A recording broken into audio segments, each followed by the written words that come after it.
Welcome back, guys. Let's get right into the items and map changes. Let's start off with Louddon's Echo. This is a cool item. It builds out of Ether Wisp and Locked Rod, costs a total of 3100 gold. It gives 120 AP, 7% movement speed, and works similar to Static Shift, where at 100 charges, your next spell uses up all the charge to deal 100 plus 0.5 AP ratio to up to 4 target.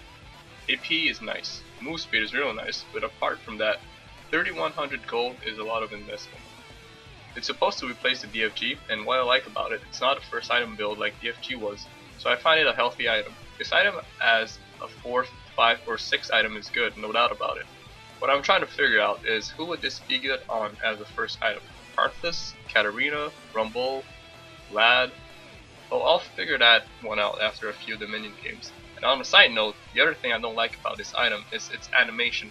Static Shift has this lightning charge coming out, and this one is just purple goo coming out and hitting you in the face, so it's not as attractive. Now for a sweeping lens, the cooldown at level 9 is now 75 seconds instead of 60 seconds. That's alright, it was needed since they made all the upgrade trinkets cheaper, and since we now also have the Raptor buff to help clear wards. I think it's a nice change because vision control currently is very easy to manage. For the jungle items, you guys can click on this Cinderhulk enchant, and I will talk about it more in depth in this video because I'm a jungle main, I'm biased, and it's my baby, so click it. Moving on to the Raptor Cloak. The Raptor Cloak is a weird item since it only gives regen and armor, but it builds into the Oathbreaker, which I like as an item. It's just very awkward to get. The armor buff is good, but having Point Runner working on fallen turrets as well is amazing. You can go to mid lane or around the map really quickly with this setup. Imagine them as like an expensive mobility boots. The ZZ Rod Portal is a good item in my opinion. If I had to choose between building it and Guardian Angel, I would build ZZ Rod Portal in a heartbeat, but it's not really the first item you think of trying to build. One thing I would like to see happen someday is imagine if the Void Spawn gave us gold. Maybe that would be too broken. Actually, it would be really broken. Never mind. But I do believe this item has some potential, just like the Banner of Command. The Oathbreaker change is the same thing as Raptor Cloak. Overall, it's a good change. Moving on to Righteous Glory. In my opinion, anyone who builds Warmog should build this item instead. I did it before the patch and I never regretted it. So now you guys have no excuse because it gives utility to your team and only has 150 HP less than Warmogs. So stop being a selfish teammate and get this item. It's amazing. Combine this with Point Runner passive, Home Guards, and other stuff that gives move speed, and this item is just super fun. For Banner of Command, there's no actual change, so let's just talk about it. Fun fact is, I saw a game, I forgot who was playing, but it's an LCK. They had Baron buff, Banner of Command, Cannon Minion, and the other team just watched their turrets slowly die because nobody could take it out. Just to show you that it has some really good uses, and I'm hoping the same happens to ZZ Rod Portal someday.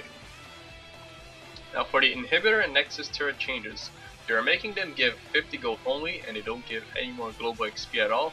This is a good change because think about it, if you lose your Inhibitor turrets and your Nexus turrets, you're already in a shitty spot, and then getting extra gold on top of it just puts the nails on the coffin. So Riot isn't selling nails anymore, and getting out of that coffin still won't be easy, but it will be easier. Moving on to the inner turrets. The mid lane turret no longer grants a shield, and the current shield the tower has now is way easier to take down, because having the siege against the defending team was really a pain, and sometimes trying to take down the tower shield meant certain death. Now it's basically one auto from anyone. To compensate, the towers now have extra health, and I prefer that than that obnoxious shield. For minion health, this is the sort of change that I will need in-game data to be able to assess fully, but I'm feeling that this is going to make way too hard for certain champs, and we'll have to see how this affects the game after experiencing it. But for us junglers, we don't care. There are some few changes to the jungle camps. I'll talk about the jungle camps here because I didn't mention it in the other video, but at this point any buffs to the jungle I will gladly take. I feel like a person on a deserted island, starving for weeks, and found 2 peanuts on the ground. I'll take it anytime. Gromps deal less damage now, and Raptors deal even less damage because they reduce the damage on the big one and the smaller ones. The wolves give slightly more gold, and all these changes together open up new jungle paths, and all for more options. The rest is just minor stuff. Rift Scuttler, Speedtron effect summoned mobs, and Dragon Buff counter perspective mode is up. Woohoo! I hope you guys enjoyed this part 2. The reason why I divided into 2 parts is so you guys can actually absorb better. No one wants to sit through a 3-hour class with no breaks or brain just shuts off afterwards. Hopefully, your brains didn't explode at all with all the changes recently, and carry on junglers. With that being said, ciao ciao!